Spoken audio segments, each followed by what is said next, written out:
Un estado de shock no es algo que se produce únicamente cuando nos pasa algo malo, sino también cuando perdemos nuestra narrativa o nuestra historia, cuando nos desorientamos. Lo que nos mantiene orientados, alerta y a salvo del shock es nuestra historia. Una época de crisis como la que estamos viviendo es ideal para pensar en la historia, en la continuidad, en las raíces. Es un buen momento para situarnos en la historia de la lucha humana. La doctrina del shock.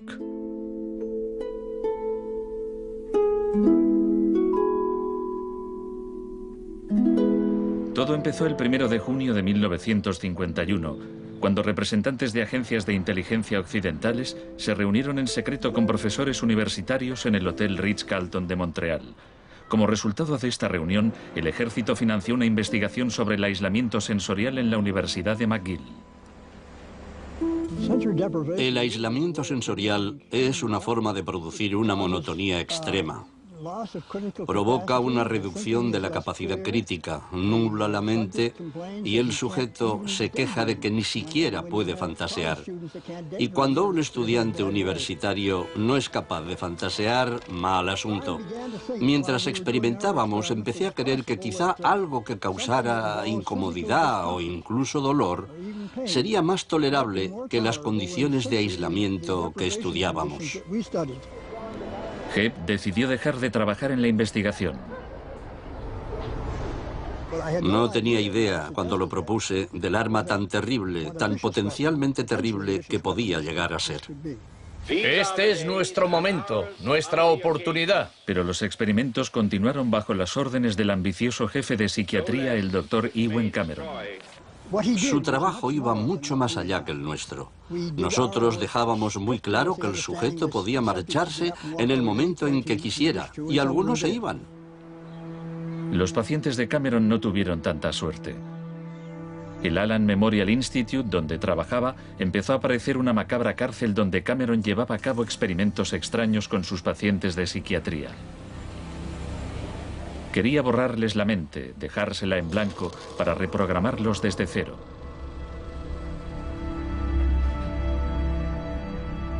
Janine Huart, una joven madre de 4 hijos, padecía una depresión posparto. Me entraban escalofríos cuando me decían, mañana te toca tratamiento de electrochoque. Me estremecía, me daba mucho miedo.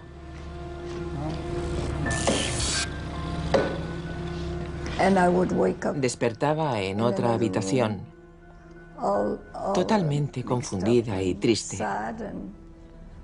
Y me quedaba muy afligida después. Iba por ahí caminando como una zombie. Cameron combinaba los electrochoques con las curas de sueño y la repetición de mensajes grabados. Decía, Janine, Janine, estás rehuyendo tus responsabilidades. No quieres cuidar de tu marido ni de tus hijos. Lo repetía una y otra vez. Suena como si la interrogaran. Sí, como si me interrogaran, pero ¿con qué objeto? La CIA no tardó en poner en práctica los hallazgos de Cameron. Muchas de sus técnicas figuran en el manual Kubark de interrogatorios para el contraespionaje. He aquí unos fragmentos.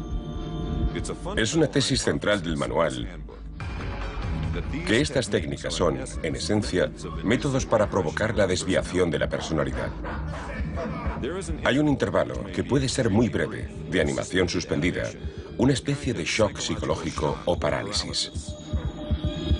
Los interrogadores expertos reconocen este efecto cuando se da y saben que desde ese momento el sujeto está mucho más abierto a la sugestión, mucho más dispuesto a obedecer que justo antes de sufrir el shock. El otro Dr. Shock.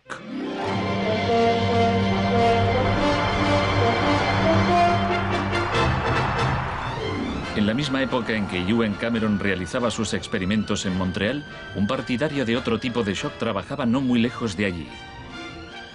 Milton Friedman era profesor de economía en la Universidad de Chicago. Creía que la terapia de shock económico impulsaría a las sociedades a aceptar un capitalismo más puro y desregulado. En octubre de 2008, durante la mayor crisis financiera desde 1929, Naomi Klein acudió a la Universidad de Chicago para hablar de Milton Friedman. Cuando Milton Friedman cumplió 90 años, la Casa Blanca de Bush organizó una celebración en su honor y todos pronunciaron discursos, incluido George Bush, pero el mejor fue el de Donald Rumsfeld. Mi cita favorita de ese discurso de Rumsfeld dice así: Milton es la encarnación de una realidad, la de que las ideas tienen consecuencias. La tesis que sostengo es que el caos económico que ahora mismo impera en Wall Street, en la América Media y en Washington, deriva de muchos factores, por supuesto, pero que entre ellos están las ideas de Milton Friedman. El crack de 1929 en Wall Street desencadenó la Gran Depresión de los años 30.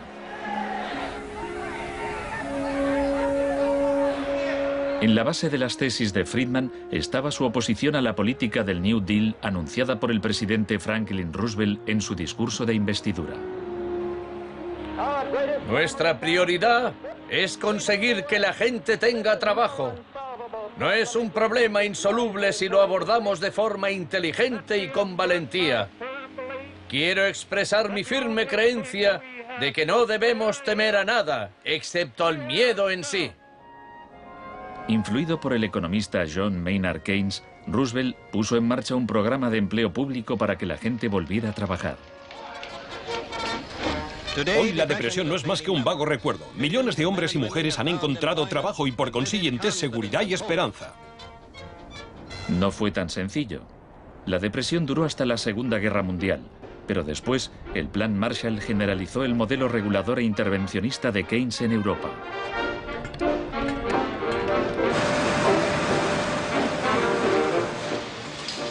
Sus principios gozaron de gran aceptación, aunque no por parte del Departamento de Economía de la Universidad de Chicago. Milton Friedman, desde esta universidad, libró una guerra contra el New Deal. Friedman era miembro de un grupo llamado Sociedad Mont Pelerin, dirigida por el economista Friedrich von Hayek. Creían que si el gobierno dejaba de prestar servicios y de regular los mercados, los problemas de la economía se resolverían solos.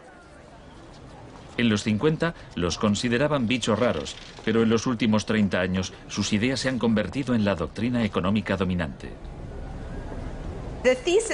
La tesis de la doctrina del shock es que nos han contado un cuento sobre cómo estas medidas radicales han triunfado en el mundo, que no se han propagado de la mano de la libertad y la democracia, sino que han requerido shocks, crisis y estados de emergencia.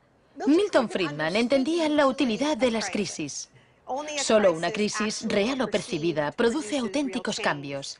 Cuando esa crisis sobreviene, las medidas que se toman dependen de las ideas que flotan en el ambiente. Primera puesta a prueba, Chile.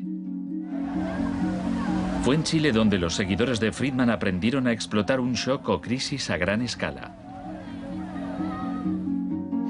Por lo general, los voceros del neoliberalismo, los publicistas oficiales, ni siquiera mencionan a Chile. Empiezan a contar la historia a partir de Thatcher y Reagan, porque eso queda mucho mejor. En los años 50 y 60, las medidas progresistas de desarrollo en Chile eran un modelo para la zona. El gobierno invertía en salud, educación e industria. Las empresas estadounidenses temían por sus inversiones.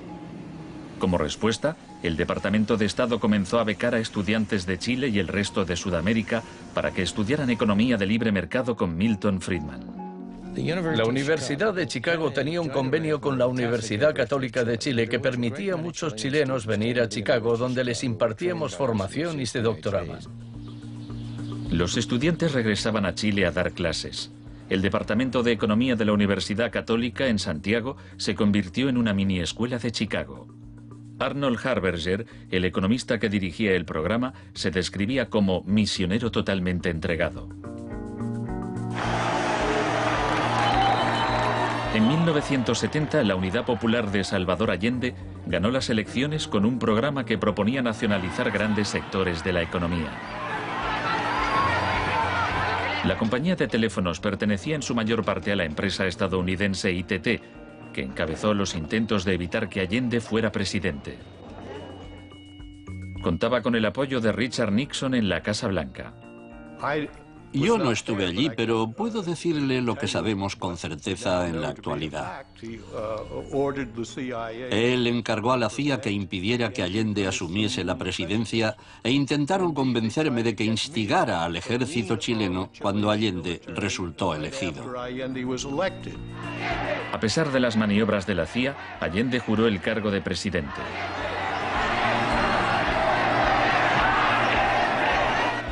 Richard Nixon ordenó al director de la CIA que hiciera gritar a la economía. El señor Nixon es presidente de Estados Unidos y yo soy presidente de Chile. Yo no tendré un término despectivo contra el señor Nixon mientras el señor Nixon respete al presidente de Chile. Comenzó a fraguarse un golpe militar. Los Chicago Boys chilenos se pusieron a trabajar en un programa económico de 500 páginas llamado El Ladrillo. Con dinero de Estados Unidos se hizo todo lo posible por desestabilizar la economía. Se declaró una huelga de camioneros que paralizó fábricas y tiendas. Hubo un golpe de Estado fallido el 29 de junio de 1973. Después, el 11 de septiembre, bajo el mando del general Pinochet, el ejército asaltó el Palacio Presidencial. El shock de la guerra. Chile había disfrutado durante 41 años ininterrumpidos de un régimen democrático que estaba siendo derrocado por medio de la violencia. Para Pinochet y sus partidarios el golpe era una guerra, y desde luego estaba concebido para parecerlo. Fue el precursor chileno de la doctrina militar de shock y pavor.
Fuerzas Armadas y de Orden, solo bajo la inspiración patriótica de sacar al país del caos que en forma aguda lo estaba precipitando el gobierno marxista de Salvador Allende.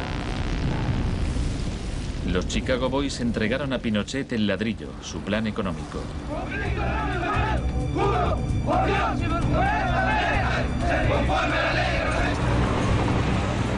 Los días siguientes, más de 13.000 opositores fueron detenidos y encarcelados.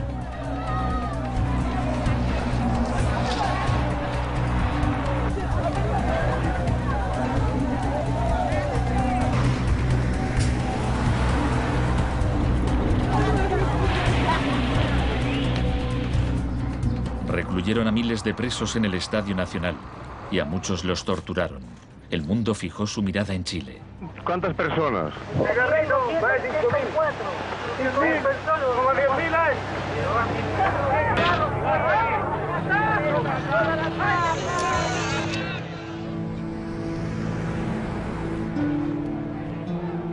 A principios de noviembre liberaron a 5.000 presos. A los 900 que quedaron los trasladaron a otros centros de detención.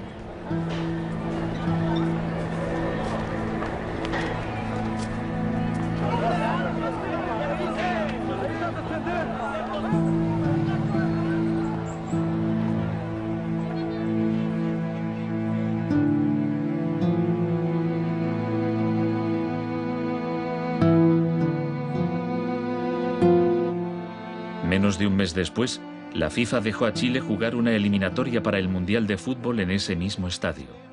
Su rival, la Unión Soviética, se negó a jugar allí, así que se permitió a Chile marcar en portería vacía y clasificarse para el Mundial de 1974. Porque fueron tocando sin adversario hasta el otro lado. El shock económico.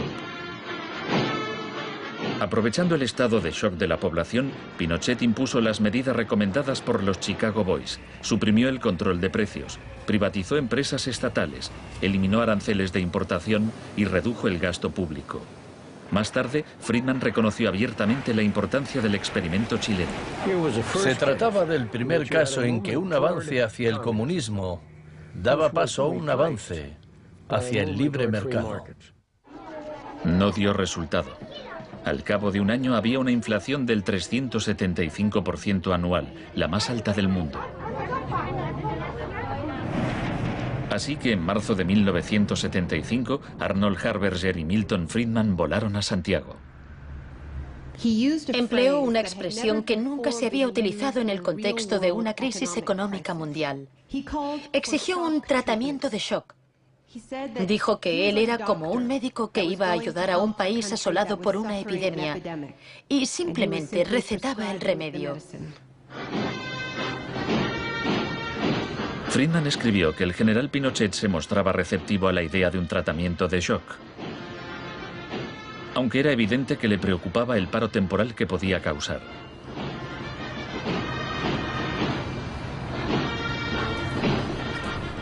Pronto quedó claro que la política económica de Friedman favorecería a los ricos a costa de los pobres. Se calculaba que una familia que intentara subsistir con el salario mínimo tendría que gastar el 74% de sus ingresos en pan. Viajar en autobús o beber leche se había convertido en un lujo. Pinochet acabó con la distribución gratuita de leche en las escuelas, disposición similar a la polémica medida que había tomado la joven ministra de Educación británica que más tarde sería su amiga. ¿Me siento aquí? Gracias. Muchas gracias. Para poder imponer estas políticas económicas, había que sembrar el miedo hacia un enemigo. Tampoco creo que se haya triunfado totalmente sobre el marxismo. El marxismo es como un fantasma. Cuesta mucho tomarlo. Mejor dicho, no se puede tomar.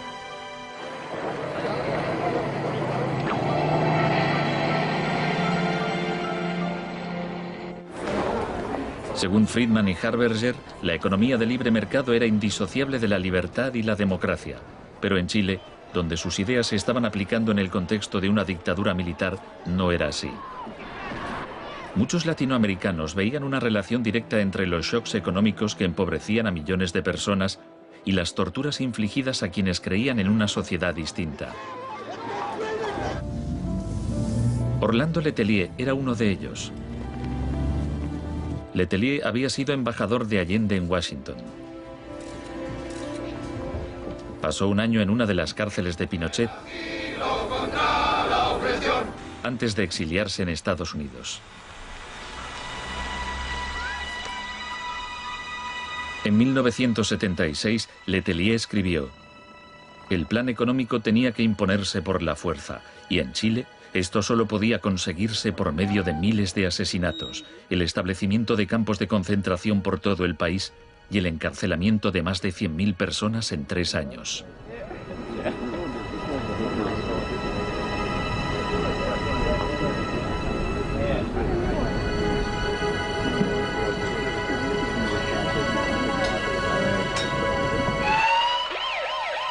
Antes de que pasara un mes, Letelier murió en un atentado con coche bomba.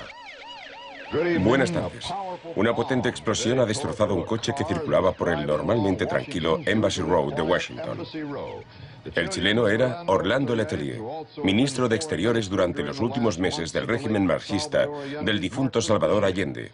Damos paso a Richard Roth. Michael Townley, miembro de la policía política secreta de Pinochet, estaba detrás del atentado. Había entrado en Estados Unidos con pasaporte falso y la CIA estaba al corriente de ello. Michael, buenas noches. Buenas noches, Pablo. La opinión del Poder Judicial chileno, ¿hay confianza en él? Mire, yo confío plenamente en la justicia chilena como patriota y luchador antimarxista y juntista por sobre todas las cosas. Pese a su confianza, Townley fue extraditado a Estados Unidos y condenado por el asesinato de Letelier. Pinochet gobernó Chile como dictador durante 17 años, pero en una entrevista en que se sinceraba, Harberger seguía negándolo. Un gobierno represivo no puede durar mucho tiempo en el marco de un sistema de auténtica libertad económica.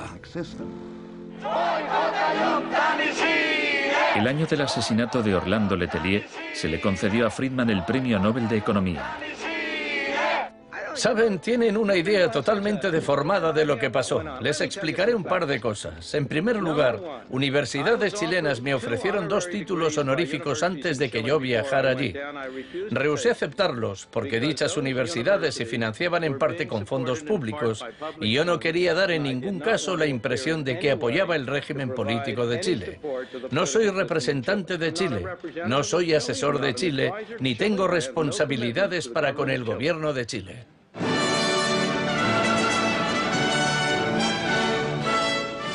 Y ahora le cedo la palabra al profesor Milton Friedman. Friedman, vete a casa. Friedman, vete a casa.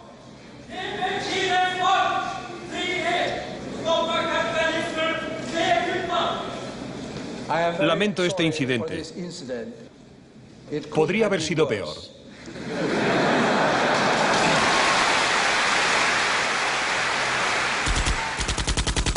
La revolución se propaga. El propósito de la doctrina del shock es contar una historia alternativa de cómo esa oleada salvaje de capitalismo puro e incontrolado que estamos viviendo llegó a dominar el mundo. Chile no fue el único país de Sudamérica que adoptó las políticas de la Escuela de Chicago. Los seguidores de Friedman ocupaban cargos clave en Brasil y asesoraban el gobierno de Uruguay. Entonces, el 24 de marzo de 1976, un golpe militar derrocó al gobierno de Isabel Perón en Argentina. Una junta de 3 generales tomó el poder bajo el mando del general Videla. Los Chicago Boys accedieron a puestos económicos relevantes en el gobierno militar. Aprovecharon la oportunidad para introducir importantes reformas económicas y sociales. Un año después del golpe, los sueldos habían perdido el 40% de su valor, se cerraban fábricas y la pobreza se disparó.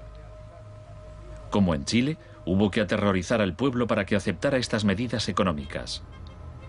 Videla aprendió de la experiencia de Pinochet. Adoptó la táctica de hacer desaparecer personas. Para equilibrar el terror público y privado, llevaban a cabo los secuestros en plena luz del día y después siempre podían negarlos. Fue necesario cumplimiento de la misión que la nación le tiene asignada, articular la defensa de la sociedad argentina. Las reglas de esta guerra no convencional, que no buscamos ni provocamos, son distintas. Muchas de las técnicas empleadas por los militares chilenos y argentinos las habían aprendido en la Escuela de las Américas dirigida por Estados Unidos. Enseñaban técnicas de tortura. Violar a la víctima, desnudarla, herirla con objetos punzantes, romperle extremidades, sacarle los ojos, marcarla a fuego. En Latinoamérica hay regímenes que violan hoy en día los derechos humanos. Practican asesinatos políticos, torturas, deportaciones, encarcelamientos sin juicio, que son técnicas aprendidas en este centro. Quizás sea así. Si me dice que lo que enseñamos aquí se ha llevado a la práctica, no se lo negaré. El uso de la tortura contra un soldado enemigo conocido para obtener algún tipo de ventaja militar me parece justificable y acertado. Ir más allá, utilizar las técnicas de tortura solo para intimidar a la gente, es un grave error, poco ético e inmoral. Pero en Argentina y Chile estas técnicas no solo se emplearon con soldados o terroristas, sino con estudiantes y sindicalistas, con todo aquel que se opusiera a la política de libre mercado del régimen.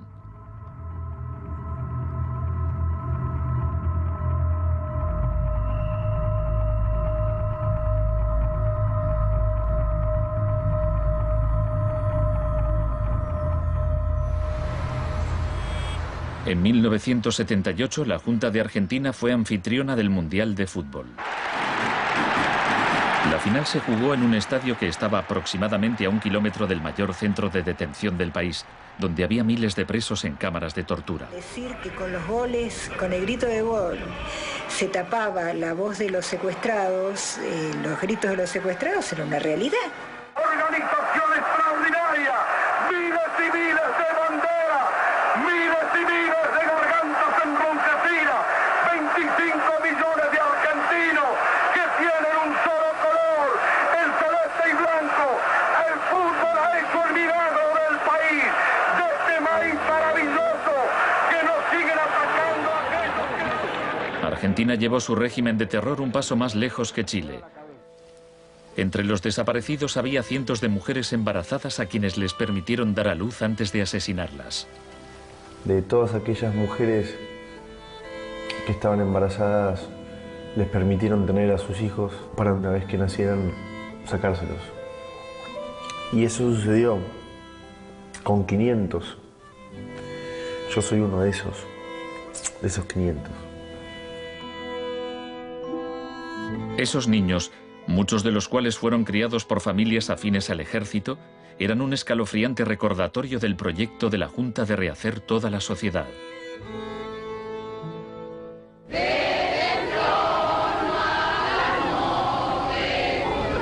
Cuando la Junta aún detentaba el poder, un grupo de madres y abuelas de desaparecidos empezaron a protestar en la Plaza de Mayo.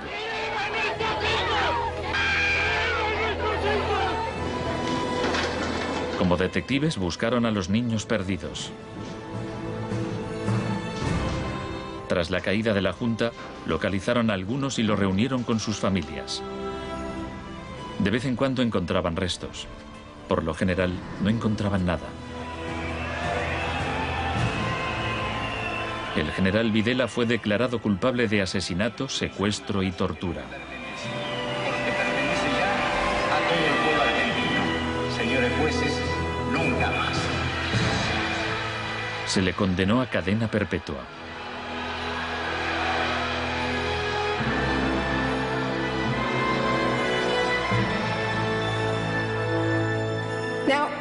Estos primeros experimentos en Latinoamérica plantearon a Friedman y a sus acólitos un serio problema ideológico. Friedman había prometido que sus medidas no solo enriquecerían aún más a la élite, sino que crearían la sociedad más libre posible, que aquella era una guerra contra la tiranía, que el capitalismo y la libertad iban juntos. Sin embargo, vemos que en los 70 los únicos países que ponían en práctica esas ideas eran dictaduras militares. Nixon había dado todo su apoyo a la imposición de ese liberalismo brutal por parte de las dictaduras sudamericanas. En cambio, el caso de la política económica dentro de Estados Unidos, donde Nixon se estaba jugando la reelección, era harina de otro costal. La Escuela de Chicago y el mundo anglosajón. Friedman mantenía una relación cordial con Nixon. Varios de sus colegas y discípulos de la Escuela de Chicago obtuvieron cargos en el gobierno. Entre ellos Donald Rumsfeld. Con la ayuda de Dios. Enhorabuena. Gracias. En 1971, en plena depresión económica, Nixon dejó a un lado las ideas de Friedman e instauró una política de control de precios y salarios. Puso a Rumsfeld al cargo. Es en esencia una cuestión de oferta y demanda. Hace tiempo que me opongo al control de salarios y precios. Creo que implica la injerencia del gobierno en la libertad individual y me parece intolerable. La política keynesiana tuvo éxito y Nixon salió reelegido con una victoria aplastante. Fue un duro golpe para Friedman. Más tarde, en 1979, Margaret Thatcher fue elegida primera ministra en Gran Bretaña.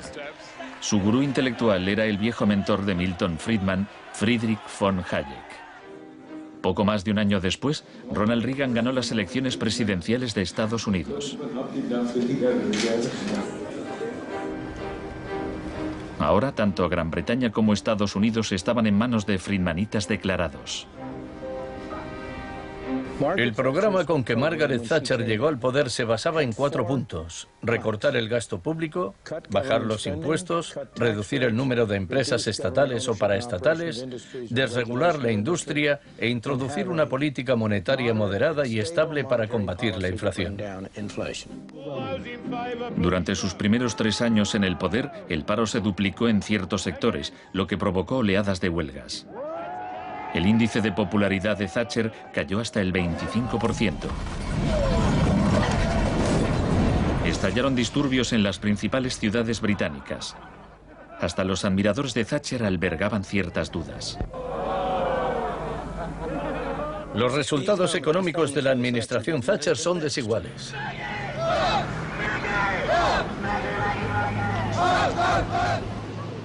A quienes esperan ansiosos a que yo haga caso del eslogan favorito de los medios, dar vuelta atrás, solo puedo decirles una cosa: dad vuelta atrás vosotros si queréis. La dama no es partidaria de ello. Friedrich von Hayek instó a Thatcher a adoptar las políticas de shock económico de Pinochet. Ella replicó: en Gran Bretaña, con sus instituciones democráticas y su necesidad de un alto grado de consenso interno, algunas medidas tomadas en Chile son del todo inaceptables. La enorme impopularidad de Thatcher demostraba una vez más que el fundamentalismo del libre mercado era demasiado impopular y perjudicaba directamente a demasiada gente como para sobrevivir en un sistema democrático que requería el consentimiento de los gobernados, a diferencia de una dictadura militar. Lo que sacó a Thatcher del abismo y salvó finalmente el proyecto fue una crisis, la crisis suprema, de hecho, una guerra. Estamos aquí porque, por primera vez en muchos años, un territorio de soberanía británica ha sido invadido por un país extranjero. El gobierno ha decidido que un importante destacamento zarpe en cuanto se hayan ultimado todos los preparativos. El acorazado Invincible irá en cabeza. La mayoría de los británicos ni siquiera había oído hablar de las Malvinas, pero cuando Argentina invadió el pequeño archipiélago a miles de kilómetros de distancia, en el Atlántico Sur, Thatcher aprovechó la ocasión para hacer honor al apodo Dama de Hierro. Caballeros, me dicen que la bandera blanca ondea sobre Stanley. La guerra terminó menos de 3 meses después. Cuando las tropas regresaron al Reino Unido, las celebraciones patrióticas inundaron el país. Thatcher ganó las elecciones de 1983 por amplia mayoría. Esto le permitiría aplicar una forma de terapia de shock económico como la impuesta en Chile.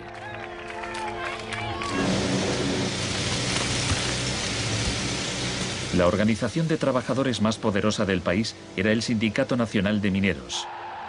Cuando la Junta Nacional del Carbón anunció el cierre de minas, los mineros declararon la huelga. Zonas del centro de Londres están paralizadas por miles de mineros y simpatizantes que se manifiestan por la ciudad en favor de la huelga de mineros, la más larga y feroz jamás vivida en Inglaterra desde 1926, así como la más costosa. La huelga duró casi un año.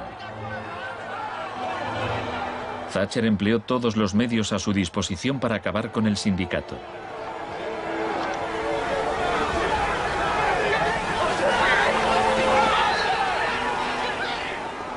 Al final, los mineros fueron derrotados.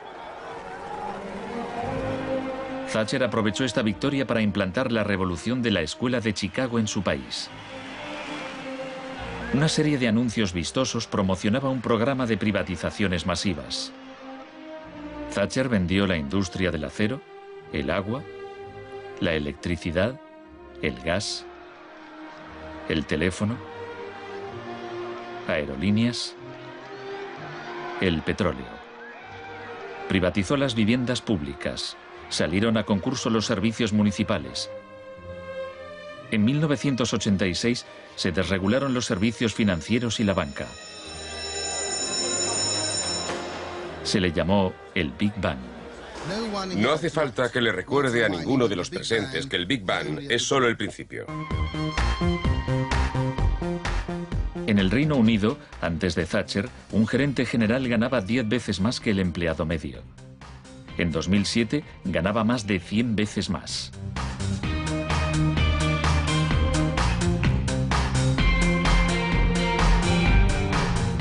En Estados Unidos, antes de Reagan, los gerentes generales ganaban 43 veces más que el empleado medio. En 2005 ganaban más de 400 veces más. Friedman reconocía abiertamente que Thatcher y Reagan estaban haciendo mucho por difundir la doctrina de la Escuela de Chicago en el mundo. Por aquí, señor Reagan.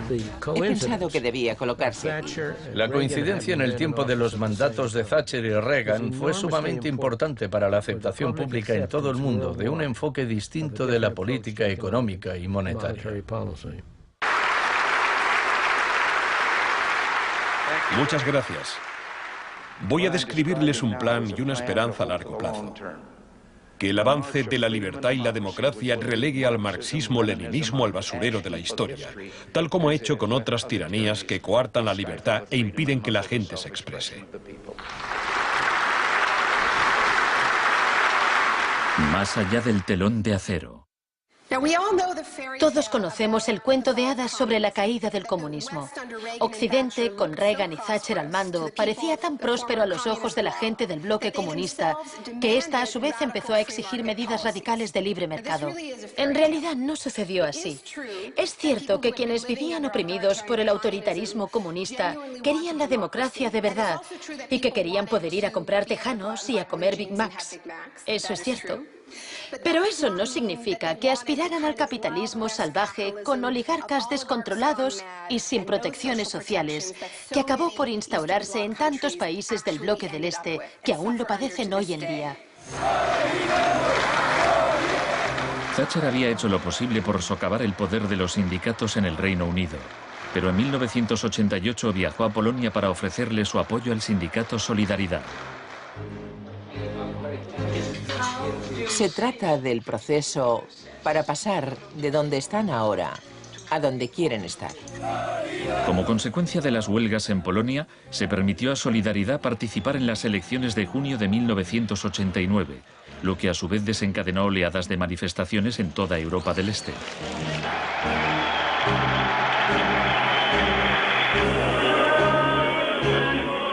En épocas anteriores, la Unión Soviética había utilizado la fuerza para aplastar los movimientos democráticos.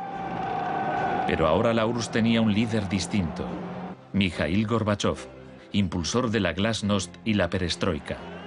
Hablaba de una tercera vía, de una transición gradual hacia una socialdemocracia a la escandinava, algo a medio camino entre el capitalismo de libre mercado y el comunismo. Gorbachov cautivó al público y los políticos de Occidente. Es un líder audaz, decidido y valiente. Ante la mirada de Gorbachov, los viejos regímenes comunistas se desmoronaron uno a uno.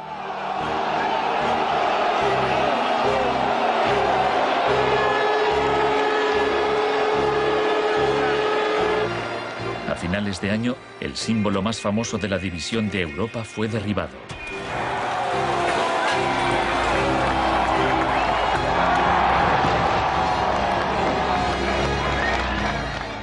Para Friedman y los Chicago Boys, se abrieron las puertas de todo un mundo nuevo.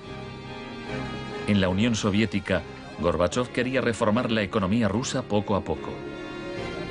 En 1991, Gorbachov asistió como invitado a la cumbre del G7 en Londres. Esperaba obtener apoyo financiero para sus reformas económicas graduales. Sin embargo, le dijeron que o aceptaba la terapia de shock radical o no le concederían ayudas. ¿Qué tal, señor presidente? ¿No está demasiado cerca? El mes siguiente se produjo un intento de golpe de Estado contra él. Miembros del sector duro del Partido Comunista pusieron a Gorbachov bajo arresto domiciliario en su casa de veraneo de Crimea. Los tanques rodearon la Casa Blanca, el Parlamento ruso.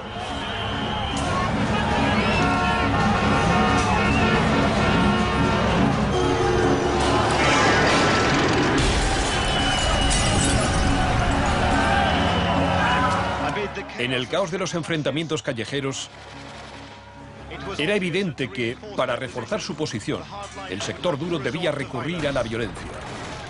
Estos choques entre el pueblo y las fuerzas del orden son algo nunca visto desde los tiempos lejanos de la Revolución Rusa. Hoy, cuando amanecía sobre un mar de escombros, empezaba a quedar claro que el golpe se estaba desmoronando. El edificio del Parlamento ruso estaba a salvo. El ejército no había intervenido.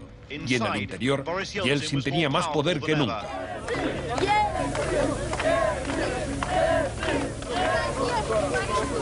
Fue un momento estelar para Yeltsin.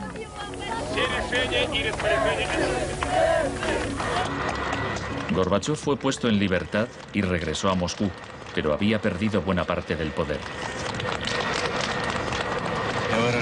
Aplaudo los elevados principios del pueblo ruso y también los del presidente Boris Yeltsin. En diciembre de 1991 se disolvió la Unión Soviética, un shock profundo para el pueblo ruso. Yeltsin se hizo cargo entonces de la política económica de la Federación Rusa. El libre mercado llegó a Rusia y con él el caos. La adopción de las doctrinas de la Escuela de Chicago por parte de Rusia marcó el principio de un nuevo capítulo en la cruzada por el libre mercado. Fue shock en estado puro, sin nada de terapia. Pese a los intentos oficiales por promover el capitalismo popular, lo cierto es que un puñado de empresarios amasó grandes fortunas. Se vendieron empresas estatales a precio de saldo. La prensa rusa apodó a los asesores de Yeltsin los Chicago Boys.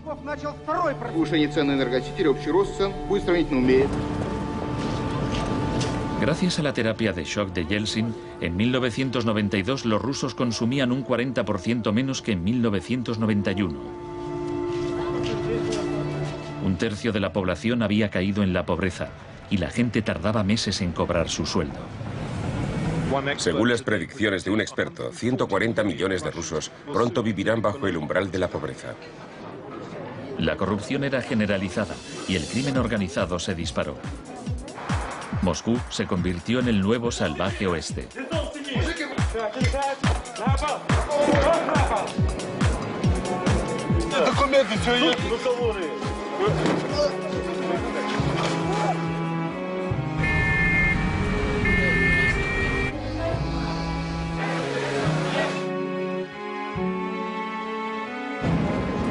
La mayoría de los rusos se oponía a que el radicalismo de los Chicago Boys se implantase en su país.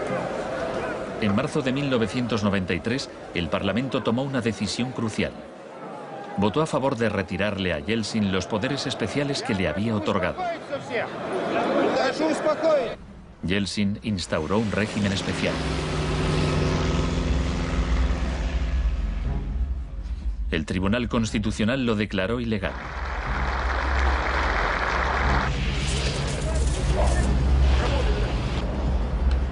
El 21 de septiembre, Yeltsin, al estilo Pinochet, disolvió el Parlamento. A partir de hoy quedan suspendidas las funciones legislativas, administrativas y de control del Parlamento de la Federación Rusa. Occidente puso su influencia al servicio de Yeltsin. Creemos que Boris Yeltsin es la mayor esperanza para la democracia en Rusia.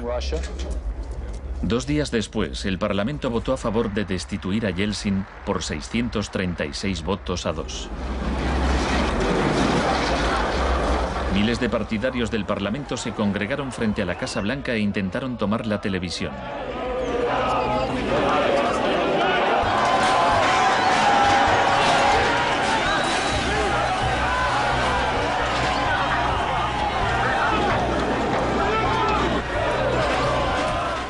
Parecía que los defensores del Parlamento iban ganando. Yeltsin voló de regreso a Moscú de su casa vacacional. Esa noche, 100 manifestantes murieron en los enfrentamientos con las fuerzas de Yeltsin.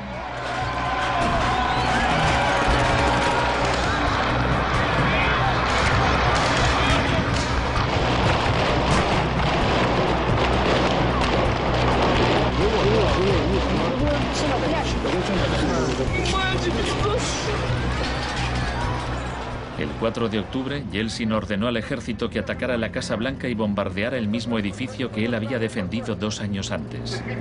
¿No lo entendéis? ¡Son asesinos!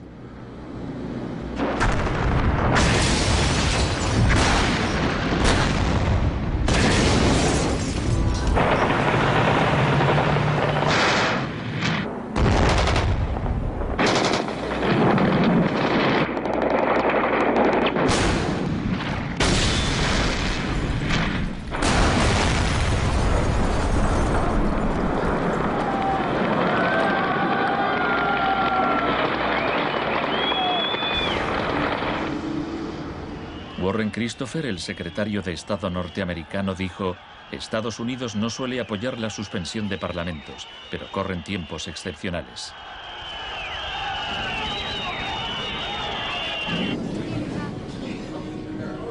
Yeltsin había conseguido el poder absoluto. Asesorado por sus Chicago Boys, practicó un capitalismo de amigotes. Se pusieron a la venta más industrias estatales, y así nació una nueva clase de empresarios multimillonarios con influencia política, los oligarcas. En 1998, el 80% de las granjas rusas estaba en quiebra y 70.000 fábricas estatales habían cerrado. En 8 años, el número de pobres había aumentado en 72 millones, mientras Moscú pasaba a ser la ciudad del mundo con más multimillonarios.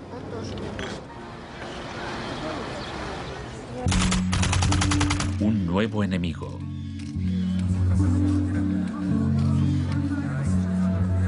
Buenas tardes, gracias por venir. Es un honor para mí anunciarles que voy a proponer a Donald Rumsfeld como secretario de Defensa. Estoy deseando servir de nuevo a mi país. Rumsfeld ya había sido secretario de Defensa en el gobierno de Gerald Ford. En ese entonces, el enemigo a temer era la Unión Soviética. No afirmo que nos estén invadiendo los rusos, sino sus tendencias. No digo que midan 3 metros, sino que medían 1,60 m, ahora 1,80 m y siguen creciendo. Ahora había un nuevo enemigo más cerca de casa. El 10 de septiembre de 2001, Rumsfeld expuso en un discurso sus planes para privatizar parte del ejército de Estados Unidos. Milton Friedman se habría sentido orgulloso. Decía: hoy hablaré de un adversario que representa una amenaza, una grave amenaza para la seguridad de Estados Unidos. Dicho adversario es uno de los últimos bastiones de la planificación central. Gobierna a golpe de planes quinquenales. Podría parecer que este adversario es la antigua Unión Soviética, pero ese enemigo ya no existe. Tenemos a este adversario mucho más cerca. Es la burocracia del Pentágono. Hoy le declaramos la guerra a la burocracia. Al día siguiente, el vuelo 77 de American Airlines se estrelló en el Pentágono y mató a 184 personas.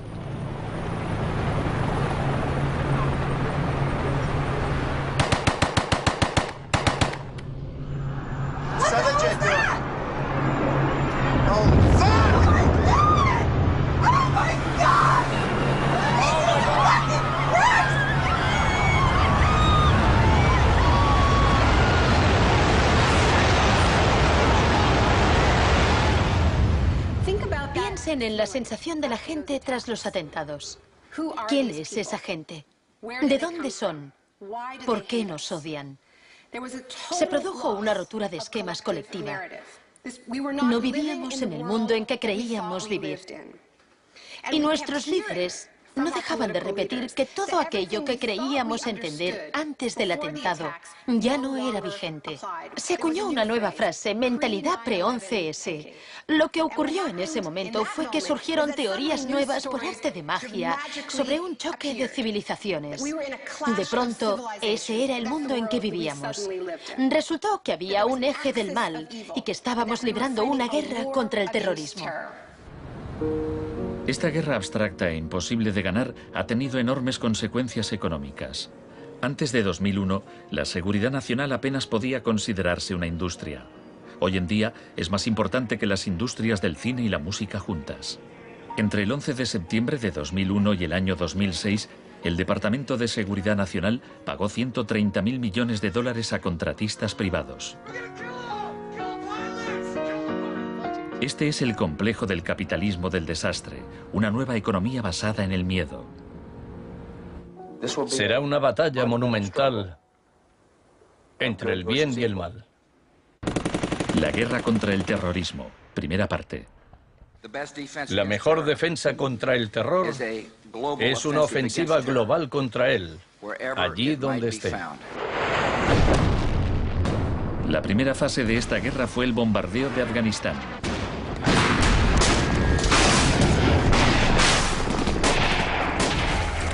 El gobierno talibán fue derrocado rápidamente. La posguerra resultó más complicada. Nuestra lucha contra el terrorismo empezó en Afganistán, pero no acaba allí. Buscamos sobre todo detenidos que nos sirvan para extraerles información.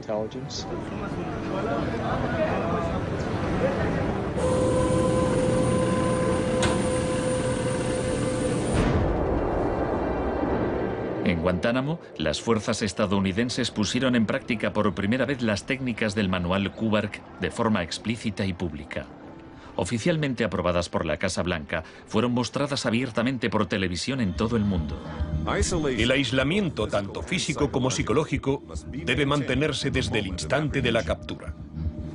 La capacidad de resistir se ve reducida por la desorientación. Los presos deben guardar silencio en todo momento y jamás se les debe permitir hablar entre sí. 3 de los presos, Asif Iqbal, Rual Ahmed y Shafiq Rasul, eran de Tipton, Inglaterra. Pasaron más de 2 años en Guantánamo antes de que los liberasen sin cargos. No te dejaban hablar con nadie, ni hacer nada, ni estar de pie. Te obligaban a pasarte todo el rato ahí sentado. Yo pensaba, ¿qué demonios está pasando? ¿Dónde estoy? ¿Pasaremos aquí el resto de nuestra vida? ¿Podremos regresar a casa, volver a ver a nuestra familia? De los 779 presos retenidos en la bahía de Guantánamo, solo 3 han sido condenados por algún delito.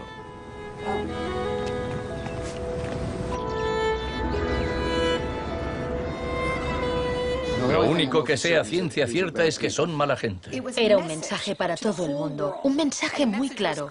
Esto es lo que te pasa si te interpones en nuestro camino. La guerra contra el terrorismo, segunda parte. La guerra contra el terrorismo no se libra contra un solo hombre o contra un solo país. Se alegaron muchas justificaciones para la invasión de Irak. Pero si Estados Unidos realmente hubiera querido invadir un país que presuntamente albergaba a líderes de Al-Qaeda, tenía armas nucleares y vendía tecnología nuclear a otros países, Pakistán habría sido la opción más obvia. Tenía contactos estrechos con los talibán y el poder estaba en manos de un dictador militar. En cambio, George Bush eligió como objetivo Irak, el país con la tercera mayor reserva de petróleo del mundo.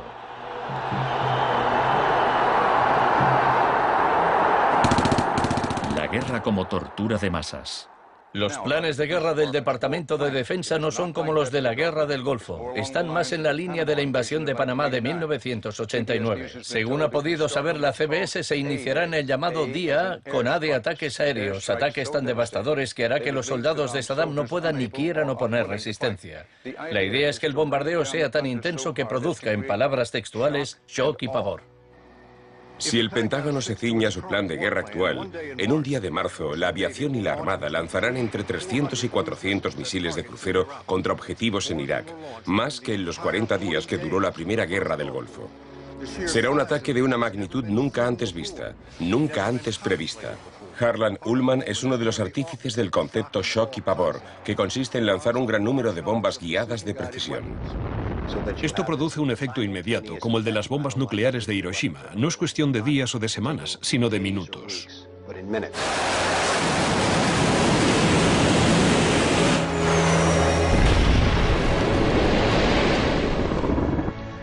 Además, paralizas la ciudad, es decir, la dejas sin energía ni agua y lanzas una campaña implacable de desgaste, de modo que al cabo de 2, 3, 4 o 5 días, ellos quedan agotados física, emocional y psicológicamente.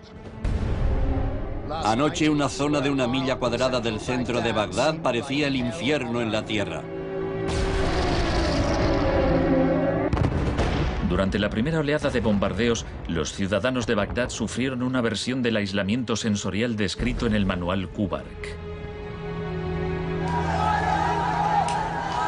En el caos que siguió a la caída de Saddam Hussein, Estados Unidos hizo poco por impedir los saqueos. Algunos cargos del gobierno incluso los consideraban un punto de partida para desmantelar el Estado iraquí. John Agresto, encargado de reorganizar la educación superior, veía el saqueo de escuelas como una oportunidad para empezar de cero. De hecho, antes de las sanciones, Irak tenía el mejor sistema educativo de la región y una tasa de alfabetización del 89%. En cambio, en Nuevo México, estado natal de Agresto, el 46% de los ciudadanos eran analfabetos funcionales. En Irak se aplicaron 3 formas de shock distintas que actuaban a la vez y se complementaban entre sí. Estaba el shock de la guerra, seguido de inmediato por la terapia de shock económico impuesta por Paul Bremer. Y como la resistencia a esa transformación económica, a ese shock económico rápido iba en aumento, se aplicó el shock de la represión y la tortura, 3 clases de shock distintas. El shock económico.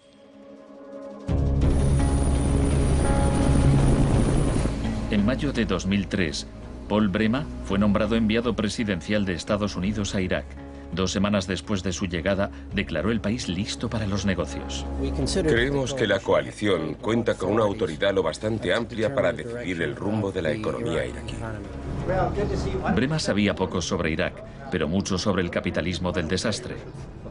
Había fundado la Crisis Consulting Practice en los inicios del boom de la seguridad nacional. Hoy es un día muy importante en Bagdad. Bremer dedicó los primeros 4 meses a aprobar medidas clásicas de la Escuela de Chicago. Rumsfeld aseguraba que Irak tenía unas de las leyes fiscales y de inversión más avanzadas y atractivas del mundo libre. Una de las primeras disposiciones de Bremer fue despedir a 500.000 empleados públicos. Se trataba en parte de un acto de desbaacificación, pero reducir el gobierno era también algo muy friedmanita. Se prometieron fondos para la reconstrucción. Nuestra inversión en el futuro de Afganistán e Irak es el mayor compromiso de estas características desde el Plan Marshall. En realidad, era justo lo contrario. Mientras que el fin del Plan Marshall era impulsar la industria europea, la ayuda a Irak se invirtió en empresas de Estados Unidos. Los pocos iraquíes que consiguieron empleo estaban al final de una serie de subcontratistas. Creative Associates se hizo con contratos por valor de $100 millones para esbozar el programa de estudios e imprimir libros de texto para el sistema educativo. La consultora en gestión y tecnología Bearing Point obtuvo contratos por valor de $240 millones para implantar un sistema de libre mercado en Irak. RTI, con sede en Carolina del Norte, logró contratos por $466 millones para asesorar sobre la instauración de la democracia en Irak. Y a Halliburton se le adjudicaron contratos de coste más incentivos por $20.000 millones. Parsons recibió $186 millones para construir 142 clínicas sanitarias. Solo se terminaron 6.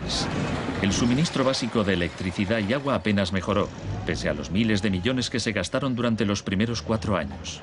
Vamos a triunfar aquí y cuando lo consigamos habremos hecho algo importante, no solo para 25 millones de iraquíes, sino para favorecer los intereses occidentales en la región. Hasta los nuevos billetes iraquíes se imprimían en el extranjero. Les mostraré un ejemplo de estos billetes. Estados Unidos incluso llegó a pagar a empresas privadas para que supervisaran a las empresas privadas que habían logrado contratos.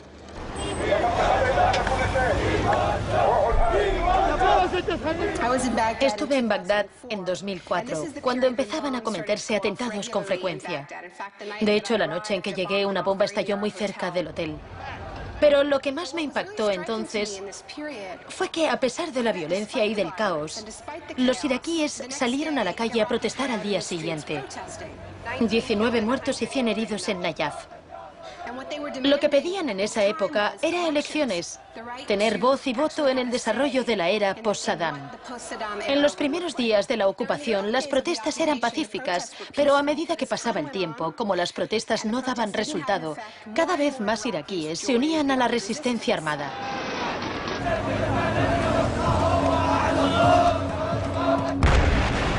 La violencia se descontroló.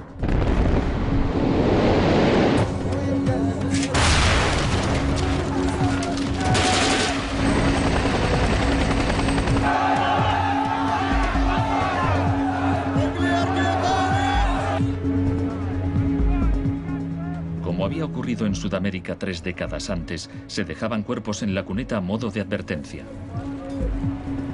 Eran los desaparecidos de Irak.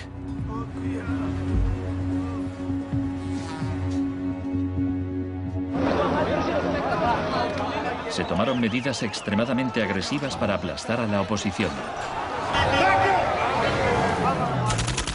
El shock de la represión.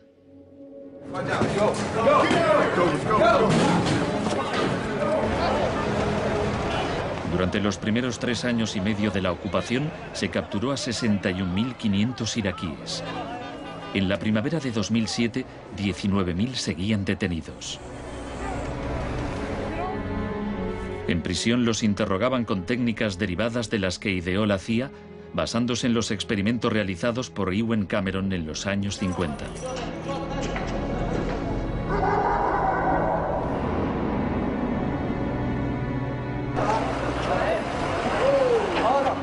Según la Cruz Roja, altos cargos del ejército estadounidense admitieron que entre el 70 y el 90% de las detenciones en Irak fueron errores.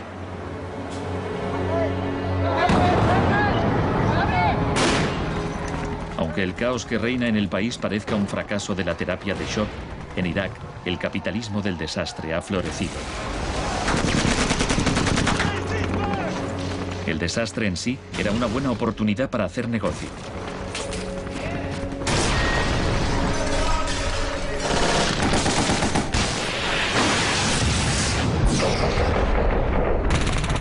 El negocio de la guerra. El gasto militar de Estados Unidos prácticamente se ha duplicado desde 2001. Se acerca a los 700.000 millones de dólares al año. Ya en 1961, el presidente Eisenhower, que no era precisamente de izquierdas, advirtió del peligro de un ejército demasiado poderoso. La conjunción de una estructura militar inmensa y de una gran industria de armamento es algo nuevo en la historia de Estados Unidos. Debemos precavernos contra una adquisición de influencia injustificada, deliberada o no, por parte del complejo industrial militar. No debemos permitir jamás que esa combinación suponga un riesgo para nuestras libertades o nuestros procesos democráticos. La guerra de Irak ha sido el conflicto más privatizado de la historia contemporánea. La zona verde de Bagdad es una versión extrema de lo que está pasando en todo el mundo. Se trata de una zona privada y segura, protegida del caos exterior.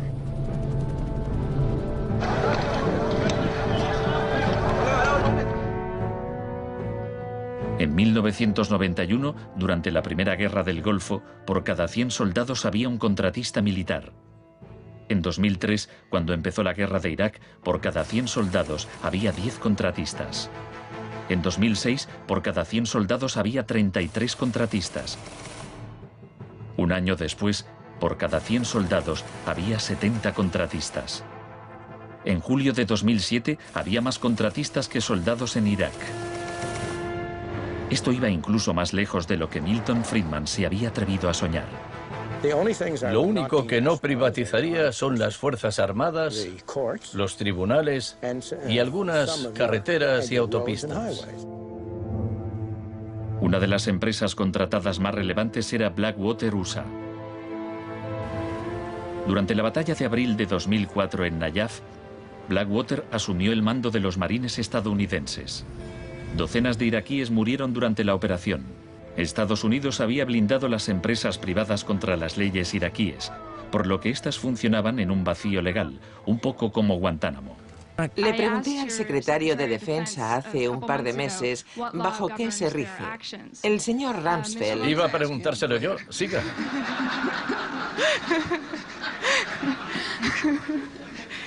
¡Socorro! Iba... Del mismo modo que la terapia de shock de Cameron dejaba a los pacientes confundidos y deshechos, los múltiples shocks infligidos a Irak redujeron al país a un estado de anarquía y violencia sectaria. En la época en que ejecutaron a Saddam, en 2006, morían 1000 iraquíes por semana.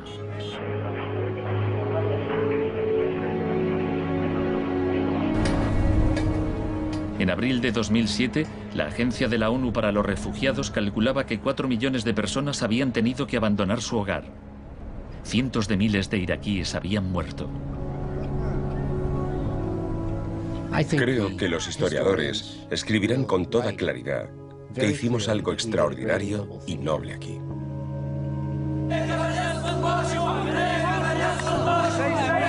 Esta es una manifestación contra el terrorismo americano. Los americanos arrestan y matan a mujeres y niños, insultan a los ancianos y matan a los jóvenes. América es terrorismo, América es terrorismo.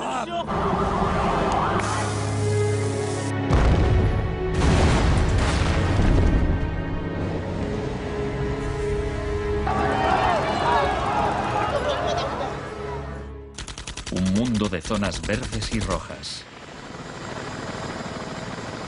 Cuando el huracán Katrina llegó a Nueva Orleans en agosto de 2005, el mundo presenció horrorizado una especie de apartheid del desastre. Quienes tenían recursos se marcharon de la ciudad, mientras decenas de miles de desfavorecidos tuvieron que quedarse prácticamente sin ayuda del Estado. Fui a Nueva Orleans cuando la ciudad todavía estaba inundada y descubrí que lo que había visto en Irak se repetía, no en un período de posguerra, sino después de un terrible desastre natural. Milton Friedman murió en 2006.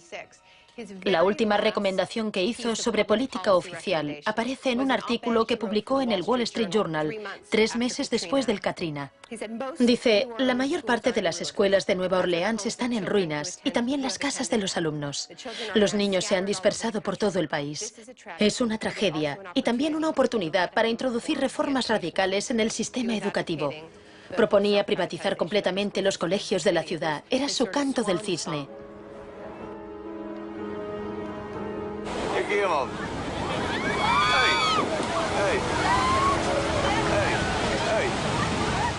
Fui testigo de un proceso similar en Sri Lanka, en los días que siguieron al tsunami de 2004. A gente que había vivido en la costa desde hacía generaciones se le impidió volver a fin de poder privatizar los terrenos y venderlos a hoteles de lujo.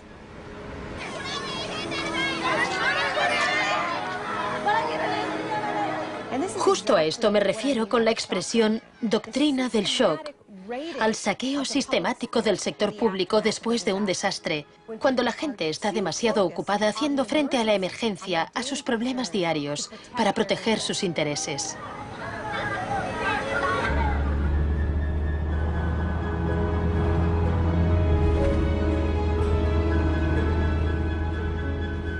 Tal vez el primer acto de resistencia sea negarnos a impedir que borren la memoria colectiva. En 2008, Naomi Klein visitó Villa Grimaldi con Isabel Morel, viuda de Orlando Letelier. Villa Grimaldi es un monumento a la crueldad del régimen de Pinochet y a su posterior derrota.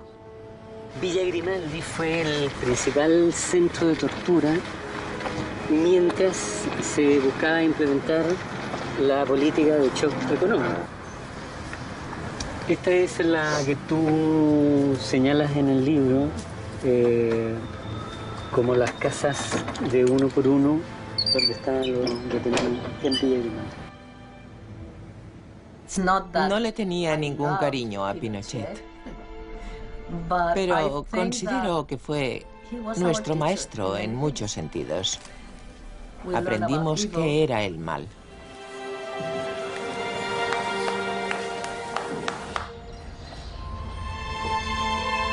En 1988, Pinochet fue detenido cuando se encontraba en Londres.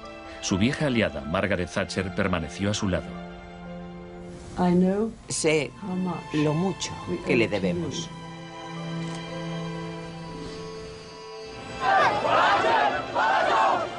Hicieron falta 30 años para que el experimento económico que Pinochet fue el primero en probar diera la vuelta al mundo hasta Irak.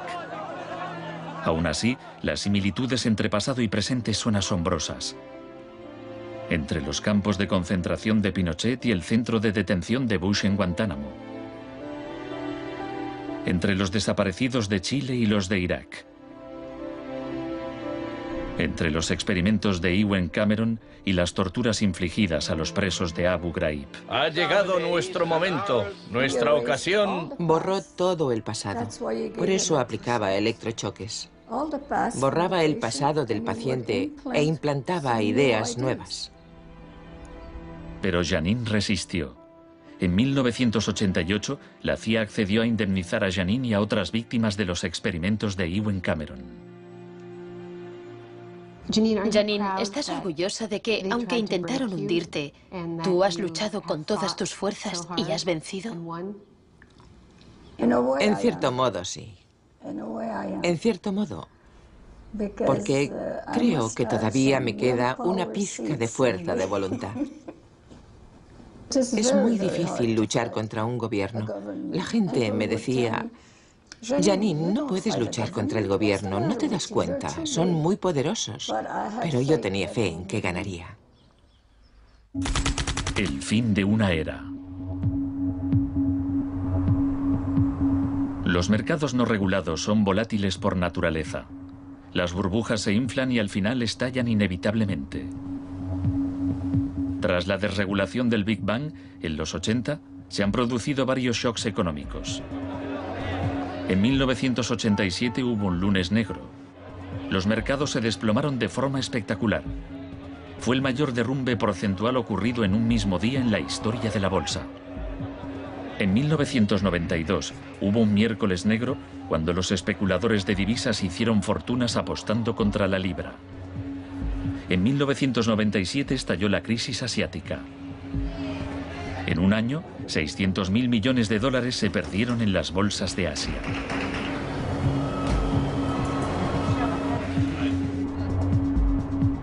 Y finalmente, en septiembre de 2008, los mercados financieros implosionaron.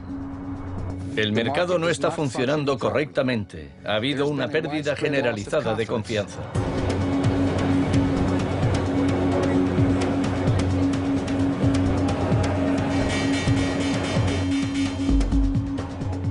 El 15 de septiembre, Lehman Brothers se acogió al capítulo 11 de la ley de quiebras. Solo una semana después, se anunció que los empleados de sus oficinas en Nueva York cobrarían 2.500 millones de dólares en primas. Se calcula que empresas de Wall Street pagaron 18.400 millones en primas el año del crack. Pese al torrente de retórica populista de quienes dicen plantar cara a los peces gordos y defender a los ciudadanos sencillos y no a Wall Street, nos encontramos ante una transferencia de riqueza de proporciones incalculables. Se está transfiriendo riqueza del sector público, de las manos del gobierno, que la ha recaudado de la gente de a pie en forma de impuestos, a manos de las empresas y los individuos más ricos del mundo. Huelga decir que son los mismos individuos y empresas responsables de la crisis. Nos encontramos en medio de un tsunami crediticio imprevisible. He encontrado un fallo cuyo alcance y duración ignoro, pero es algo que me tiene muy inquieto. En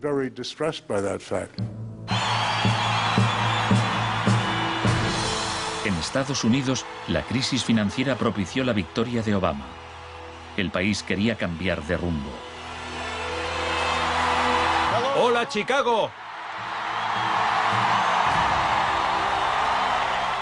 Esta crisis está claramente considerada por casi todo el mundo un resultado directo de esta ideología concreta de la desregularización y la privatización. La magnitud de la crisis abre una puerta a la esperanza. La doctrina del shock, como estrategia, solo funciona si no sabemos que existe. Lo que me parece más esperanzador de la crisis económica actual es que esta táctica se está desgastando, pues el factor sorpresa ha desaparecido. Los tenemos calados y ya no nos engañan. Nos estamos volviendo a prueba de shocks. La última vez que el mundo sufrió una crisis financiera tan grave como esta, la gente abrazó las medidas keynesianas del New Deal. Quiero expresar mi firme creencia de que no debemos temer a nada, excepto el miedo mismo. Más de 1 millón de personas se desplazó a Washington para asistir al discurso de investidura de Obama. Muchos periodistas lo compararon con Franklin Roosevelt. Últimamente se han trazado muchos paralelismos entre Obama y Franklin Delano Roosevelt. Así que hablaré un poco de este último. Les contaré una anécdota estupenda que podría ser inventada sobre cuando lo visitaban representantes de sindicatos u organizaciones progresistas y le proponían medidas nuevas y avanzadas para que las incluyese en el New Deal.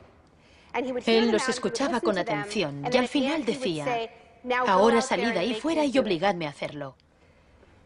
Y ellos así lo hacían. En 1937, año clave para el New Deal, ¿saben cuántas huelgas se declararon en Estados Unidos? 4.740 huelgas que duraban un promedio de 20 días. ¿Saben cuántas huelgas hubo en 2007? 2. 21. En fin, la otra razón para recordar esta historia de la lucha social es que nos dice algo muy importante, algo que debemos recordar en estos momentos en que nos jugamos tanto.